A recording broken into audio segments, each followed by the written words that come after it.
Take it away, Reverend Regina. All right, get ready for this, because this is not what the Regina you usually get. Some of my friends know that recently I started a new journal about a month ago and started looking deeper at where I'm at, and we'll just call it awakening further, for lack of better words right now. Today, my ego is all pissed off. I mean, it is so angry. Even Shauna's little happy introducing me sounded, like, shut up, Shauna, just shut up. It's so pissed off. It has been the last week or so, week and a couple of days, I'd say it's been coming up, and it really, really, really does not like what I'm seeing now. It really, really, really doesn't like what I'm realizing now. And today it is just angry. I'll tell you what, it's been angry at a few things, and right this second, I can't remember everything it's been angry at in the last week and a half. I'd have to go back and look at my journal, but I do know what it's angry at today. Didn't even want me to talk about it. Like, shut up, just leave, like play a video or something, just leave.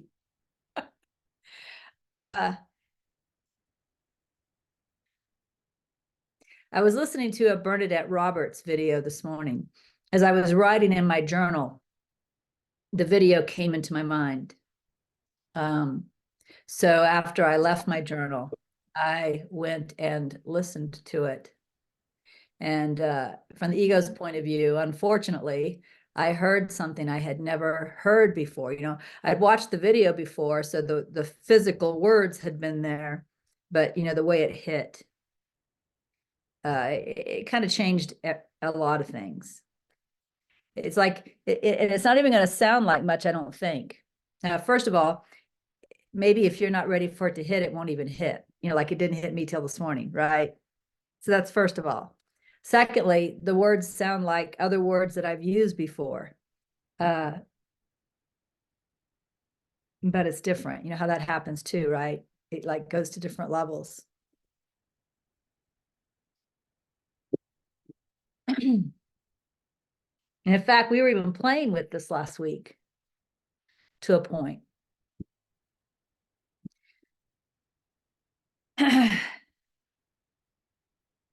One thing that all humans have in common, may not all utilize it, but we all have it in common, is the ability to be aware of ourselves. And in fact, without the ability to be aware of ourselves, we couldn't even journey. Couldn't journal either. But I meant to say we couldn't even journey on this spiritual path, because this spiritual path is looking at ourselves, right?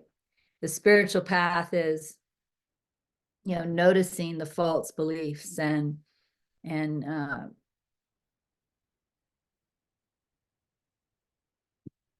having insights and becoming more and more aware of self is really what it is. Like an person that's unconscious, we would say they're not even aware of themselves. They're not aware of how they appear.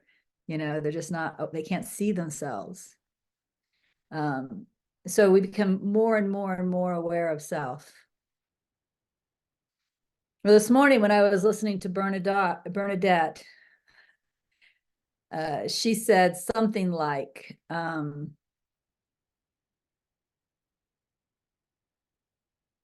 being aware of self is duality.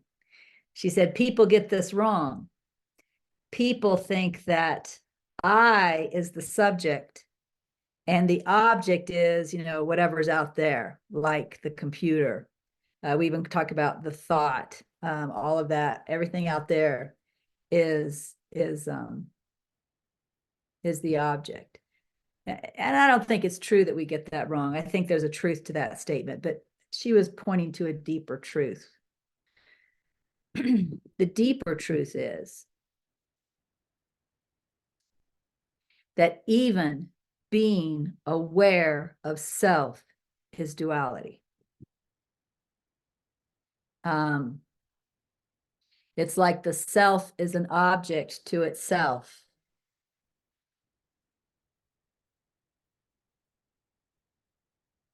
And somehow I heard that in a way that I hadn't heard that before. And like I said, the ego is just all pissed off. I don't know why the ego is pissed off, because there's nothing I can do about it. I mean, I can't change it. This is something that God or has to change, for lack of better words. Like, this is not something I can let go of. I can look at a thought and I can say, oh, that's ego, and I can let go of that thought. I can't look at this and let go of it. It's going to have to be let go by itself somehow. It's going to have to just happen. But the ego's pissed off that I'm even aware of it. What it really just wants to do today is just go around yelling at everybody, which, if you know me at all, it's not a place I've been in a long, long time. It just wants to yell at everybody. Certainly doesn't want to teach, but I probably will, because I'm not going to sit here and blabber about this for the next hour.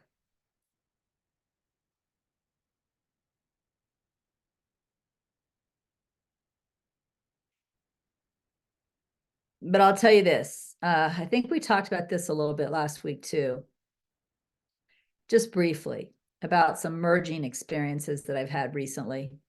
I think I used the example of, looking at a leaf and somehow merging. And this is where the words get very, very, very difficult to use.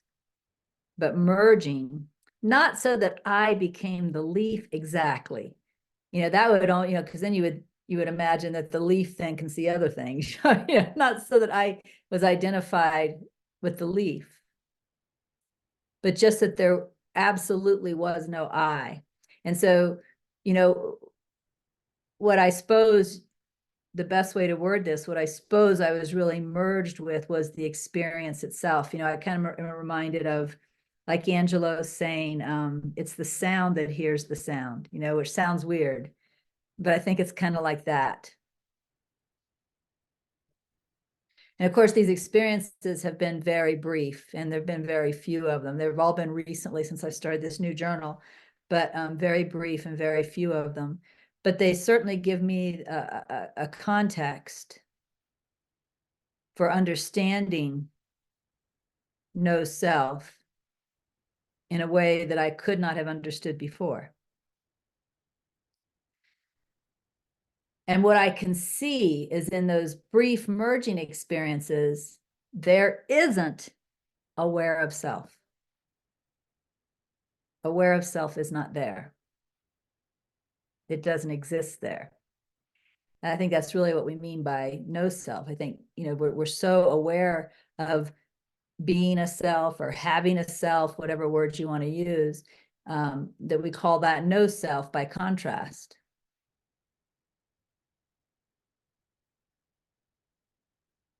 But the ego is just really pissed off that I had a deeper clarity about this today, and that I accepted the clarity. If somehow I had rejected the clarity, I'm sure it would be angry, but it's very upset, very angry.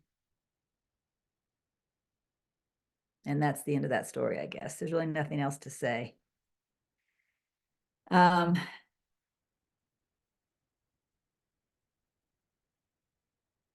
Except maybe there's a little more to say. This is what journeying forward sometimes looks like. This is why in the Course, Jesus says, we do not know our retreats from our advances. Because sometimes advancing feels like a retreat, right? Like Regina, I haven't felt a pissed off energy in so long. I couldn't even tell you how many years it's been. Right? Not just, just hating on the world, just mad at everybody. I mean, that's just projection, of course. But I mean, I haven't felt that in so long. So, someone could make the mistake of saying, oh my gosh, I've fallen backwards. I'm not as advanced as I thought I was, whatever, whatever, whatever. When really what's happening is the reason we feel the way we do is that we're moving forward. In fact, if I remember correctly, when Bernadette had that awakening from what I call the second principle of God to the first principle of God, it was during an angry episode. She got angry at the, because she's Catholic, right? She even used to be a nun, so she's, very Catholic. She got angry at the church for something. I don't remember what, but she got very, very, very angry at the church. And it was in that anger that for the first time, self-inquiry came into her mind. And it was, who sees this anger? And in asking that question for her, and this happened for Ramana Maharshi, I think just as spontaneously, what happened for her when she asked the question, who sees this anger? Is that the duality of self-aware, I'm going to say, broke. It broke, it snapped, it ceased to be. And as a result of it snapping, she lost self-awareness, became the merge, and was fully awake. I think the same thing probably happened to Ramana Maharshi when he was, 16 or 17? And he had this panic attack where he thought he was dying. And he looked at the way I remember that being worded was what's dying and what's not dying. But it's kind of like how the first self-inquiry arose in his mind. And somehow in that questioning that arose spontaneously, something, again, it snapped. Now, what I don't know for sure is whether he awoke to the second principle of God at that point, or if he awoke to the first principle of God. One reason we don't know that is because he doesn't talk a lot about it. And, he spent, 17 years in silence after that. So what we don't know is if his awakening to the first principle of God occurred during the 17 years, or whether it occurred immediately in that first self-inquiry episode. We really don't know because he doesn't tell us. We would just be guessing. Eckhart Tolle talks about how he wanted to kill himself, right? And he said something like, there was this thought like, I can't stand myself. And then he asked like a question kind of like, who can't stand myself? And in that, the snap happened, right? It broke. This self-aware broke.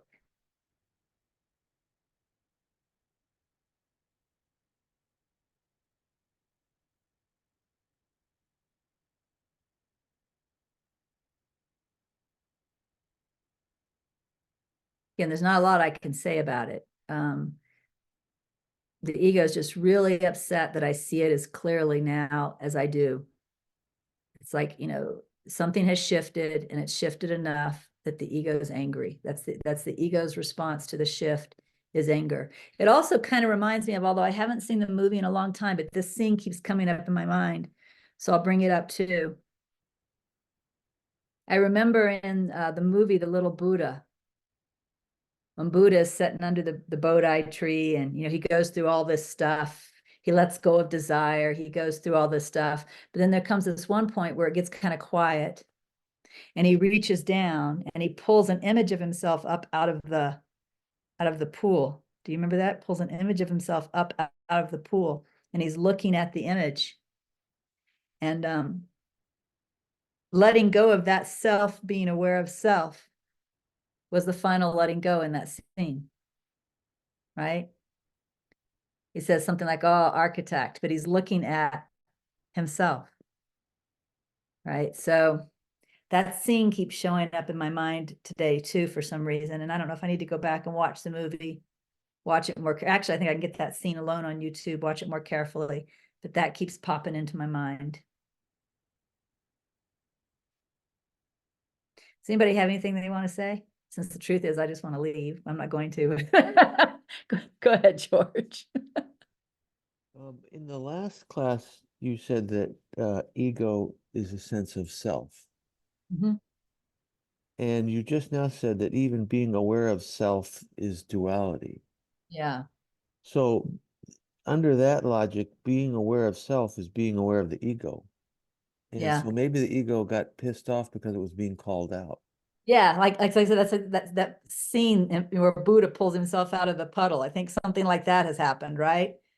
Because it's really not happy. I mean, if there was somebody here for me to project onto and scream at, I probably might. I mean, like it's just right. It just really wants to just yell at somebody. Would somebody please do something stupid so I can yell at you?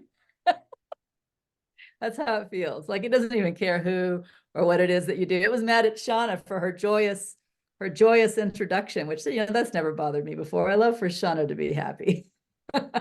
So yeah, it's something like that. I think, George, I think you're hitting the nail on the head. Yeah. I was thinking that where you are, the ego really does not want to be called out. Where I am, the ego is used to being out in the open. But for you, for the ego to be called out, that's like traumatic for it. Yeah. Yeah. Anybody else want to say anything? All right, go ahead, Helena. That might be a stupid question and you might yell at me. Okay, so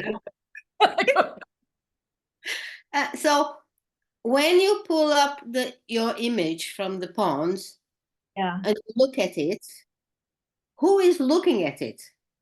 yeah, it's not really a stupid question at all, Helena. It's consciousness looking at consciousness. That's really what it is. It's consciousness looking at consciousness. It's not, the way they showed it in the movie, of course, was, how do you say his name? Keanu Reeves. I don't know if I say his name right. Looking at Keanu Reeves, right? It's not that. It's consciousness looking at consciousness. And the way Bernadette Roberts does it is she gets a piece of paper and she bends it. And she says it's a reflexive mechanism where, the mind can see the mind. Only when she uses the word mind in that sentence, she really means consciousness. It's consciousness being aware of consciousness. So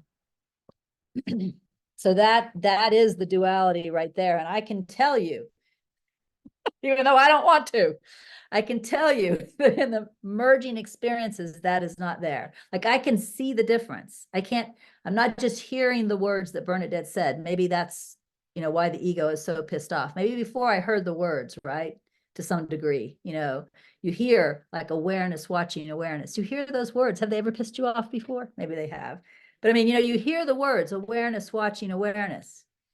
What you don't understand is awareness, watching awareness is a duality. It's awareness being an object to itself.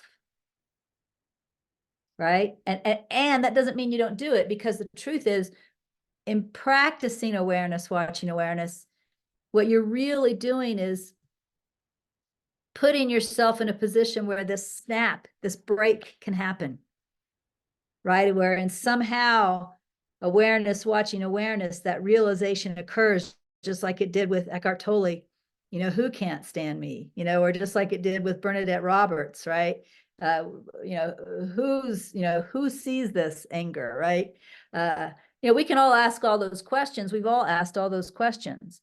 What we are unable to do is make the break happen. The break happens when the break happens, right? But when you are in awareness, watching awareness, and you're just really focusing on the fact that aware is aware of aware,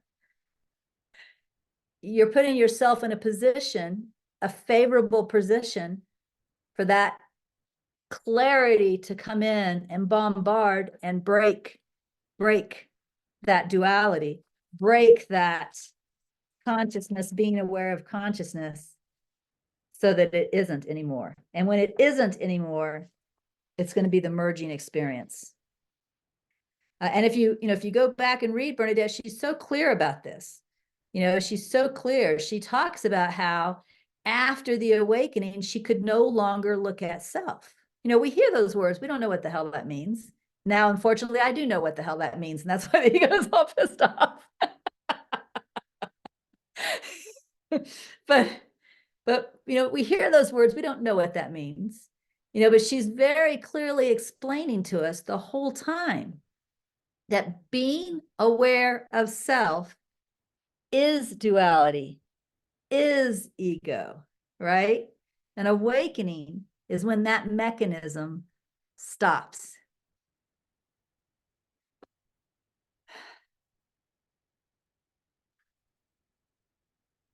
Anybody else want to say anything? So, Helen, did I answer your question okay? Well, yeah, but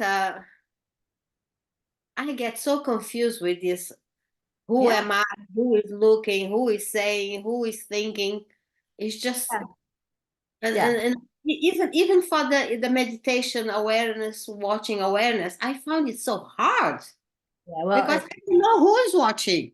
Who? I do understand that. I understand it won't always be that way. Someday your ego will be as pissed at you as mine is at me right now. But let me just give a little taste.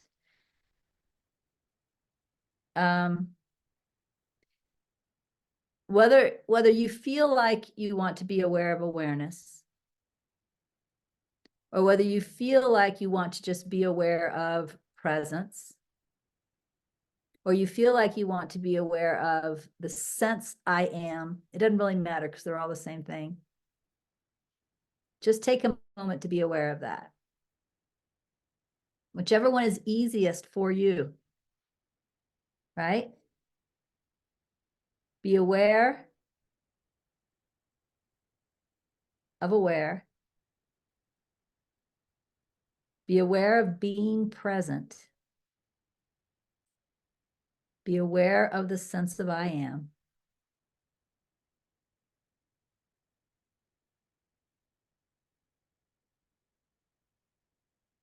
And then notice that you are aware of that.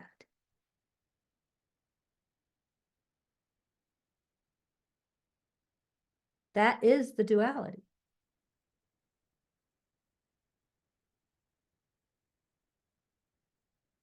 That is consciousness. And that's a spiritual practice until it breaks, until it snaps, and you can't do it anymore. When this bending stops, so that awareness cannot be aware of awareness. Presence cannot be aware of presence. The sense of I am cannot be aware of the sense of I am. That's awakening to the first principle of God.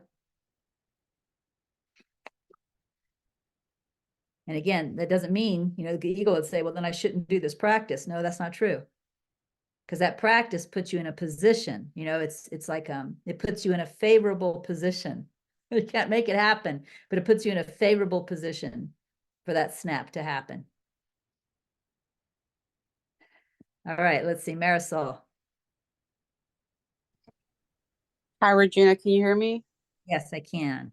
Okay, I'm sorry, I can't get off camera. I can't get on camera right now, but I don't know why I'm experiencing fear right now, speaking, because everything in here was saying, no, do not raise your hand. But immediately when I heard you speaking while on the radio, I knew I had to go in, and it was because of weirdly comforting to know that Regina is experiencing anger, because I have been experiencing anger again. I say again because throughout the years and with being with it and allowing it and all this stuff, I've let go a lot of it, but I'm seeing that it's coming up pretty intense in spurts, like really intense. And the tendency is wanting to believe the thoughts that say, oh my God, you're failing or you're going backwards. So I so appreciate you speaking on this. Deep down, there's something within me that just doesn't buy that anymore. That doesn't buy that I'm going backwards, that there's something here that knows this is for healing. This is for healing. but yet there's also a lot of fear again of falling back into that pattern of anger and wanting to let that go. Yeah, and this is why, you know, in my experience, I'm only going to talk about me here, okay? You guys take what you want, leave what you want. But this is why, in my experience, it was very important to learn the difference between what I called ego and Holy Spirit at that time, what I would now probably just call ego and clarity. Because if I had not learned the difference, I would not know which voice to disregard. Because when the ego is saying to me, you know, you'll never wake up, you're a loser, everybody else gets this, but you don't get it. If you don't know that's ego, that's the voice to disregard, then you just believe it. Right?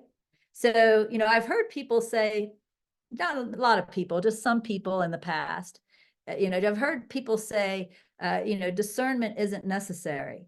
And every time they say that, I just think, I could not have done this without that discernment. Because I wouldn't have known.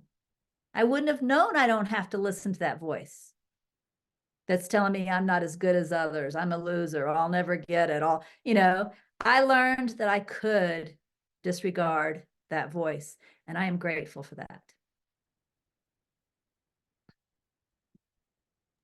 Can I just ask you one more thing?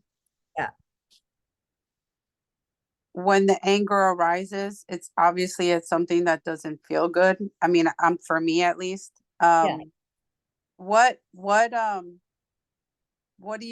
are you doing when it comes up? I mean, my fear is I don't want to feed into it. I know that that's all bullshit too. I'm sorry. It's just like, it's always going back and forth. It's just, there's a fear.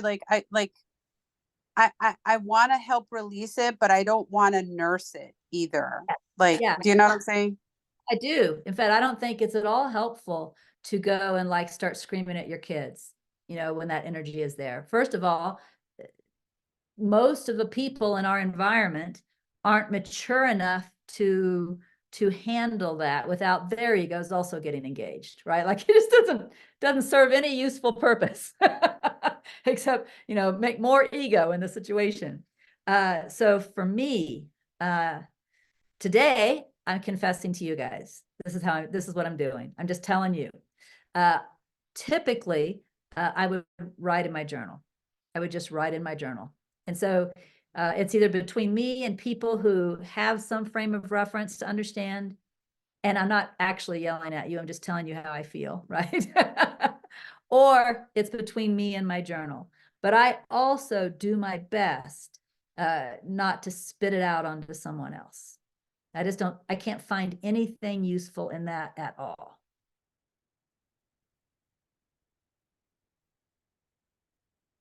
Okay, Anya. Hi. Well, first of all, I just want to thank you for this clarity. It's really helpful, especially what you just shared about the awareness watching awareness. I recall that Michael Langford somewhere sorry? Wait, I'm not walking away from you because I'm mad at you. I want you to hold on to that thought. Wait, never mind, Ron's getting. I was gonna say somebody's ringing the doorbell, but I can hear him going to get it. So we're okay. Go ahead. Continue, Anya. Yeah, where was I? Michael Langford's awareness watching awareness. Yeah, because, well, I'm doing this for some time now, and I'm always asking myself, am I doing it right? And now you explained it this way, I think, oh, okay, I'm doing it right. So Good. that's the first thing. And the other thing is that somewhere in one of his books, Michael Langford writes that it's not two awarenesses, it's not one awareness watching another awareness, it's one awareness. So your explanation makes completely sense. So yeah, right? exactly. Yeah, so thank you for that. Sure. And then there are two things I just want to mention. I recall from your the retreats on the four principles of God that somewhere you mentioned the I am sense as the first illusion. So yeah, I found that terminology helpful.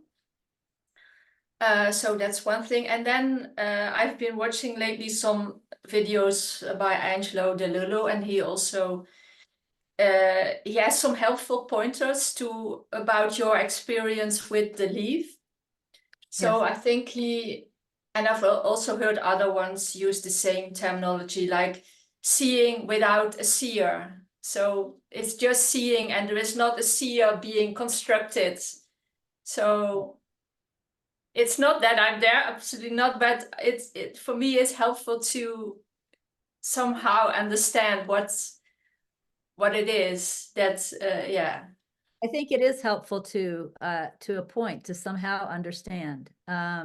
First of all, I will tell you that Bernadette is very clear that the reason she wrote her books is because she hadn't read anything. I mean, she had read things that pointed to certain awakening experiences to a point, but then she continued her awakening beyond that point, and no one had ever given her any frame of reference for what she had to experience. And so really what happened as a result is when the ego started speaking up,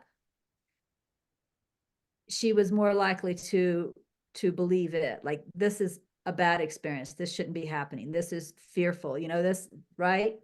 And so she says the reason she writes her books is because it would have been helpful to her if someone else had explained, let's call it these higher levels of normal, right? So that when those genuine experiences start happening to you and the ego starts saying, that's it, you've had a psychotic break now, blah, blah, blah, blah, blah, you have some reference to know, no, this is normal, right? This is okay. I have heard this said before, right?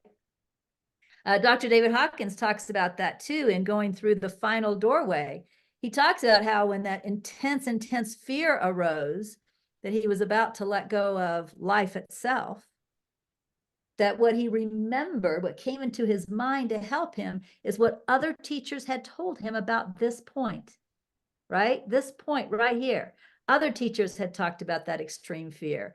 Other teachers had said, walk through the fear no matter what. And because he had heard the other teachers say it, and he knew other teachers had been here before, he was able to do it, right?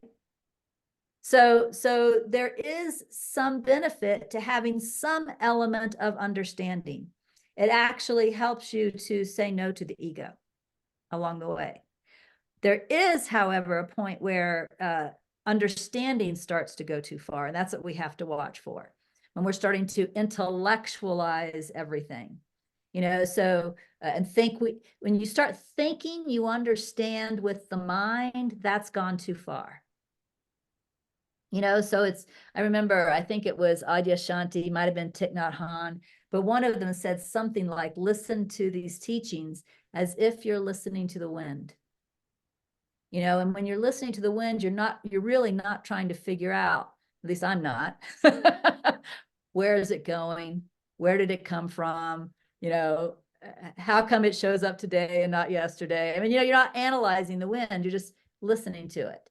And so this is the way we want to listen to these spiritual teachings, where teachers are above our level and they're teaching what we don't understand from our current direct experience. It is above our current direct experience.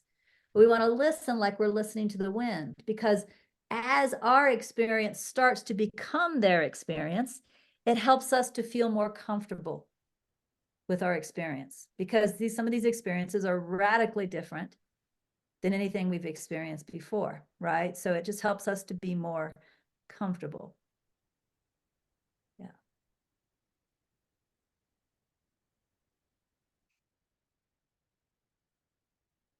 Anybody else want to say anything? I'm starting to feel better. I don't want to yell at you anymore. Yeah, Helena, go ahead. No. After watching the explanation you gave me about awareness, watching awareness, and when I said who is the one watching whoever, Yeah. I just realized,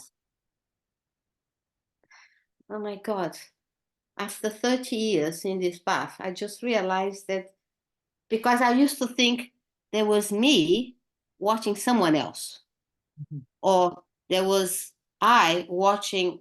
I don't know. I never figured it out. That's why I could never do it. But now I realize it's just one watching one, isn't it?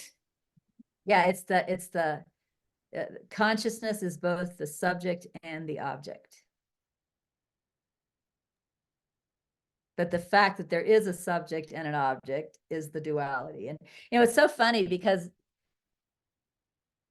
the word, the way she worded it, that hit today, that was different than any other way I've heard this before, right? The way she worded that it hit today was by calling it duality. That somehow, okay, there's a bunch of smoke outside, but I think it's just a burn pile. I don't see a house on fire. That's why, well, it just evaporated. It just went, the smoke distracted me. There's something about that word duality, when she called it duality. You know, like I said, I've told you all when Nisargadatta said it's the last illusion. Somehow those words didn't hit the way that's duality hit. You know, it just, I don't know, maybe it was really just the right time. Nothing else, right? Because I've watched this video before. I've watched this video, you know, quite a few times, not maybe 3 to 4 times, I don't think as many as 5, but I've watched it before. I was only in the first 25 minutes of the video when this happened.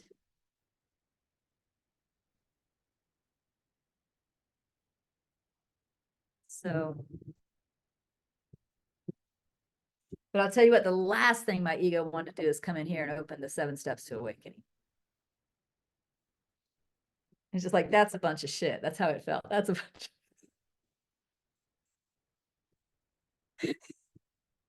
I am feeling a little better now. Talking to you guys has been helpful. Just, being able to share it with somebody who has some ability to understand has been helpful. This is what Mighty Companions are all about, right? I think maybe now I actually can open the 7 steps to awakening. Unless there's something you guys want to say first. Otherwise, I'm ready to go.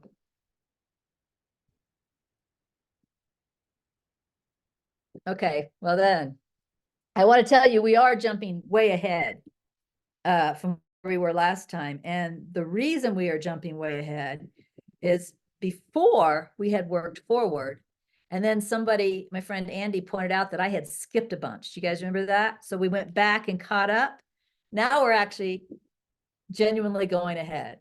We are going all the way to 467.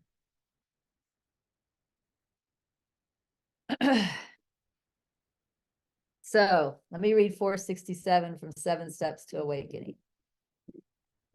By the way, I did just hear this is stupid in my mind, just to let you know. It hasn't completely settled down yet. This is stupid. So shall we do something stupid together in the ego's opinion? So 467. Oh yeah, this is one of my favorite quotes. You ready? I saw many universes and their diversity aroused my curiosity. So he's talking about, this is, I think this is the Supreme Yoga, I think. But whoever it is, I think it's the Supreme Yoga. He says, I saw many universes and their diversity aroused my curiosity. So what he's talking about is he learned astral travel. All right, you guys have heard of astral travel? I saw many universes and their diversity aroused my curiosity. I wanted to roam more and more to see the magnitude of creation. After some time, I abandoned that idea, knowing that it was delusion and remained established in the infinite consciousness.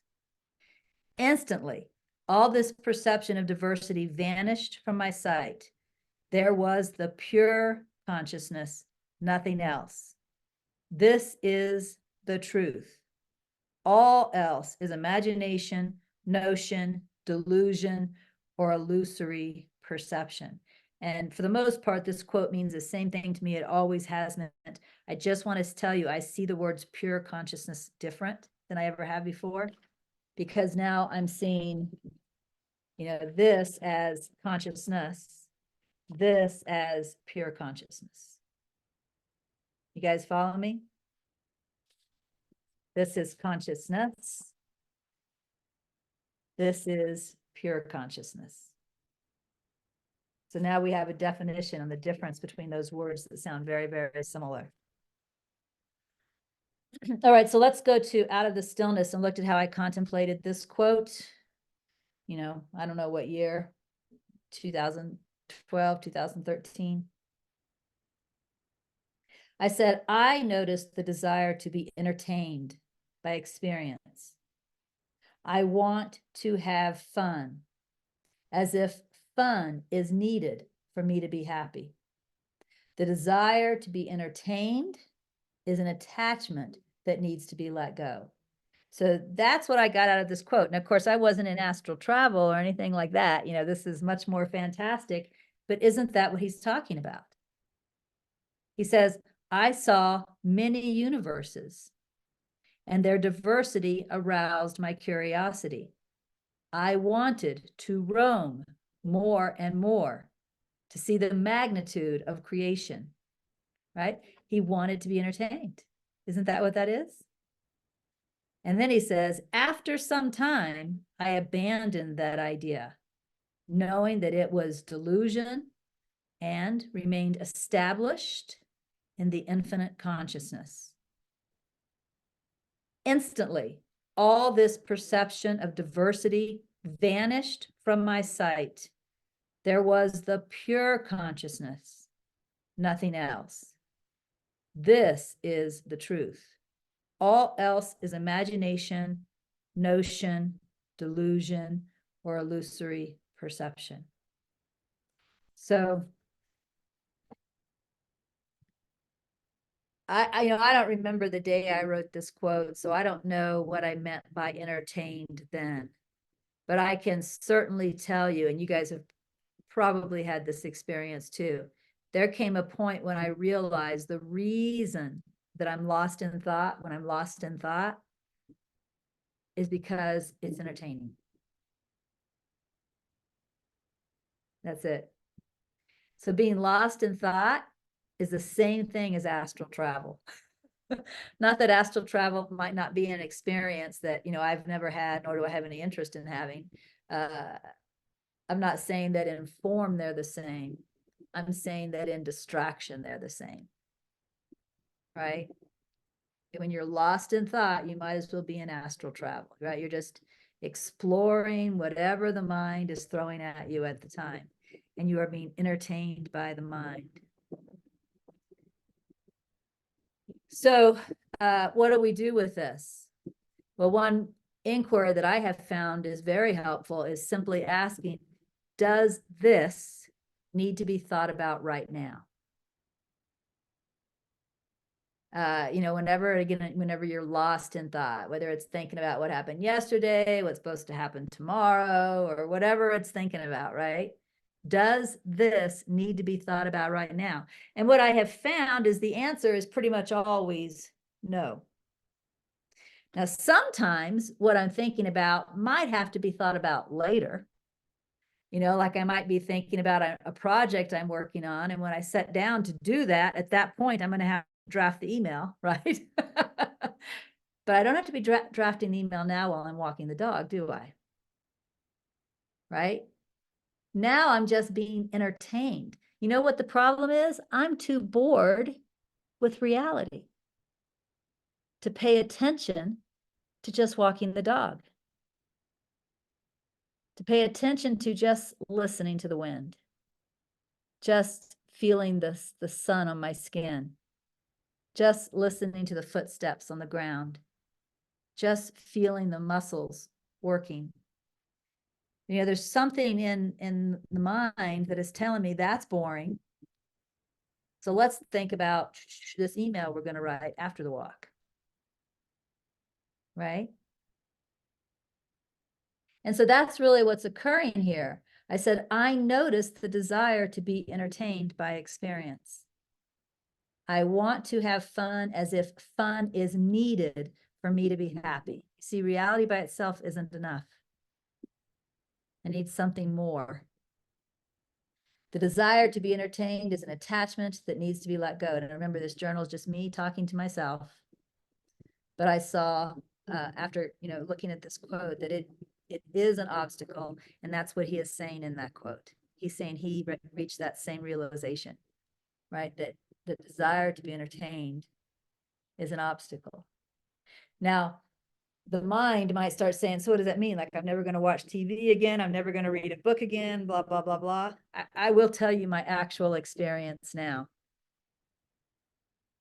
My actual experience now is that the body just does these things. In fact, this is something that's just in my journal from the last week. So this is very new. I was lying on the sofa watching TV, which again is very rare for Regina. But the truth is, if you guys don't know, my back went out recently. I've been having back problems, and sometimes just laying on the sofa feels good, like the back needs to rest. So the truth is, I was laying on the sofa, resting the back, and I was watching TV. That's just what was happening. That's okay. But to the ego, that wasn't enough. So the ego wanted to pick up the phone. And when the urge came to pick up the phone, the intuitive prompt was no. That's a distraction. Now it's interesting because some of us would say, well, TV is a distraction. But actually, TV wasn't a distraction right then. TV was what was happening in the moment. The phone was trying to distract from the TV. And if you pay attention, really, really tune in, you can feel that. So it's not about judging the activity. It's about noticing that feeling that somehow this isn't enough, or this isn't the experience I want. Therefore, I'm going to distract myself. So another example is maybe the anger is coming up, right? And I want to go watch TV and eat. In that case, watching TV and eating is a distraction from what's happening, because what's happening is anger is coming up. See, I'm trying to distract myself from the anger. When TV is happening, the phone will feel like a distraction. When, taking a shower is happening, what's the most common distraction in the shower? You guys know the answer to this. Thoughts, right? But when brushing the teeth is happening, thoughts, right? So it's almost like there's this natural moment, and it could be anything. It could be taking a shower. It could be meditating. It could be watching TV. It could be feeling emotions. I mean, it could be anything, but it's the natural moment. It's what's manifesting, right? And the distraction is trying to take our attention away from that.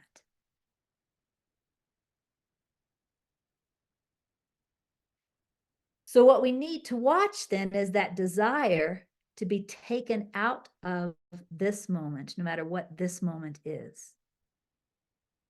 And you can feel it if you look for it. You can feel it, right? It wants to turn away from this or add to. This isn't enough. I want to add to, right? So watch for that energy. And that's really what we want to let go of. We're not letting go of whatever the natural moment is. The natural moment may involve watching a movie. It may involve reading a book. It may involve going for a hike. It may, right? Those things all happen. But when are we not with what's happening? That's where we look for distractions.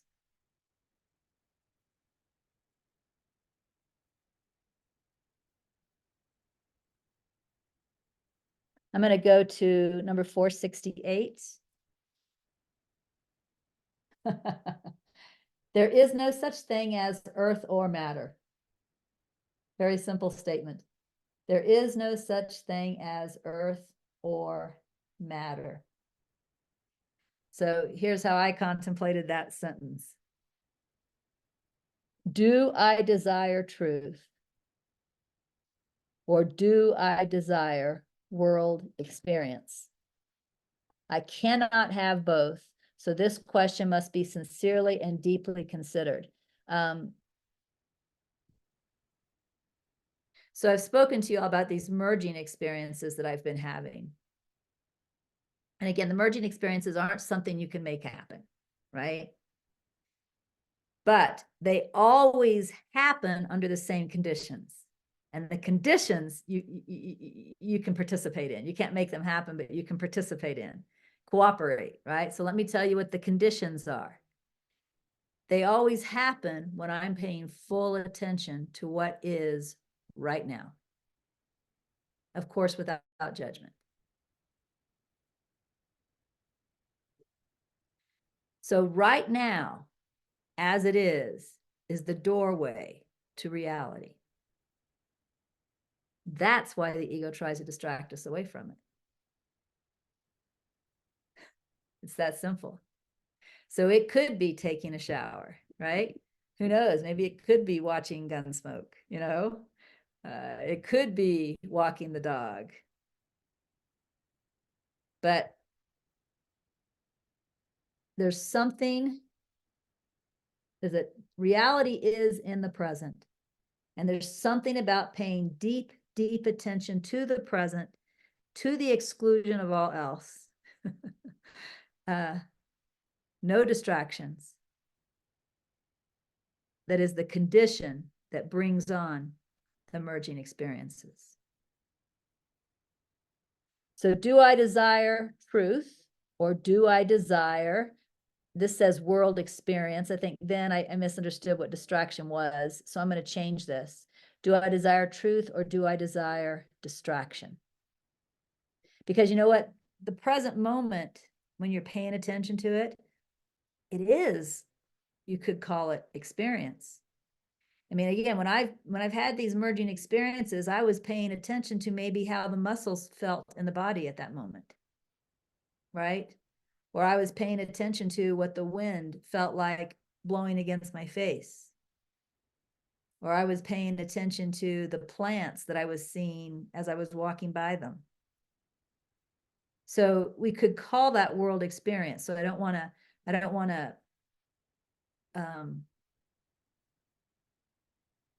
I think there was an error in my mind when I contemplated this. When I contemplated this, I thought some things were good, like meditation and contemplation, and some things were bad, like watching TV, right? I no longer see it that way. So I just want to point out then that whatever is naturally happening in the moment, that's what we want to give our full attention to. Even somebody speaking to us, right? Somebody speaking to us, you know, so like, if we are guided to be in the sanctuary listening to someone, the question is, no matter who they are we giving them our full attention, or are we half-ass listening, half-ass playing around in Facebook or whatever, you know?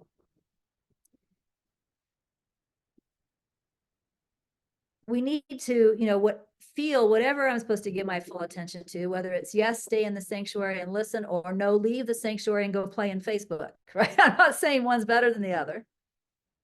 I'm saying, which place am I to be now? Which one feels like this natural moment? And which one is distracting me from giving that natural moment my full attention? That's what you want to feel for. Which one feels like the distraction? Without mind defining certain activities as distractions, right? Just giving your full attention to where it feels like you are to be now. It's that simple.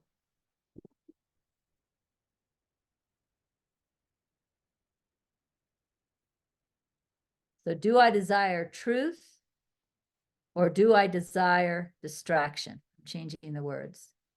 I cannot have both. So this question must be sincerely and deeply considered. And Lynn, go ahead. Yeah.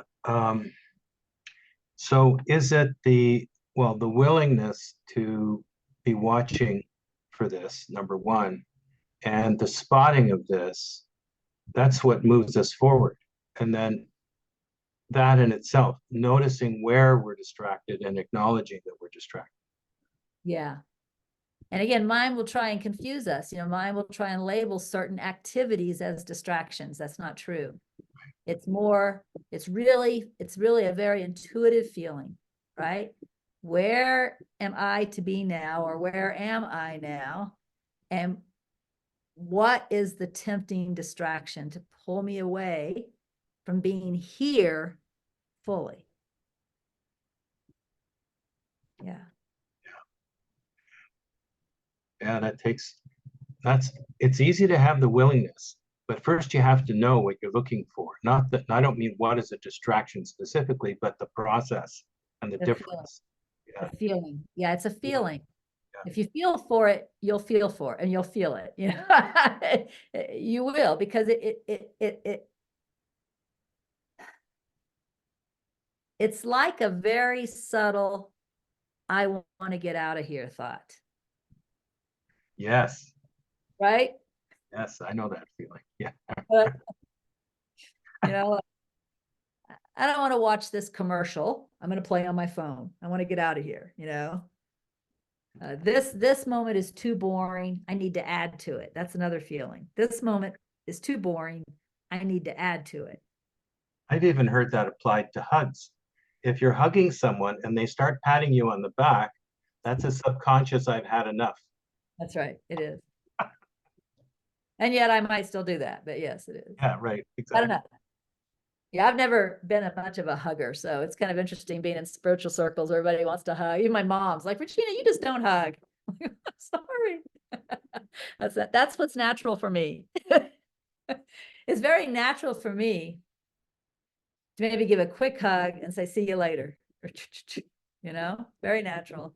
So, and in that, what's in that also is the genuine feeling that we're not separating. You know, like, I don't feel that feeling of, oh no, we're going in separate directions. I don't have that feeling anymore. So, and also when I see people that I haven't seen in a long time, unless they started, I forget to act like, oh yeah, we're seeing each other for the first time in 6 months. I don't have that thought. I could have not seen you in years. And when I see you, there's just this thought like it was just a moment ago, you know? So coming together and partying is not a big deal to me. Yeah. So playing the game of coming together and partying feels a little weird. It doesn't feel natural. All right. I think that's it for today, guys. We are out of time. So thank you for being there for me today. I appreciate it. And I'll see you around. Bye.